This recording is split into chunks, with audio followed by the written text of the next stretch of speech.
শুভ দুপুর বন্ধুরা, প্রত্যেক দিনের মতো রান্নাবাড়ির দিকে চলে আসছি। তো দেখো কি রান্নাবাড়ি করতেছি। এখানে বসেছি বন্ধুরা কলার করে চাপড় ভাঙতে। সরষাকে ভালো করে আগে কেটে লবণ দিয়ে টকটায় কেটে দিচ্ছিলাম।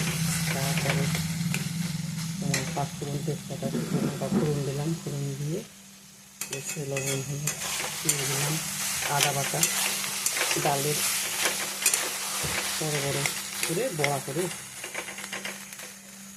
রেখে দিয়েছিলাম। পরে শেষে নামানোর আগে এই যে এখন দিলাম, একদম সেরকম মাখা মাখা হয়ে গেছে বন্ধুরা, খেতে দারুণ লাগে। ঘি দিলাম, এখন নামাবো। তেল দিয়ে ভাত খাওয়া হয়ে যায়, দারুণ দারুণ লাগে খেতে। একদম আঠা আঠা হয়ে গেছে, ডালের বড়াটা দেওয়ার পরে আঠা আঠা হয়ে গেল, দারুণ লাগে খেতে।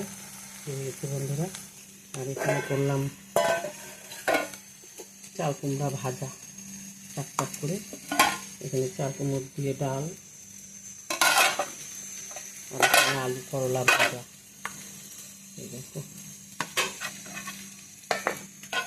তো আজকে রান্নাবাড়ি বন্ধুরা, এই যে খাওয়া দাওয়া সারবো। এই যে চাল কুমড়ো দিয়ে ডাল,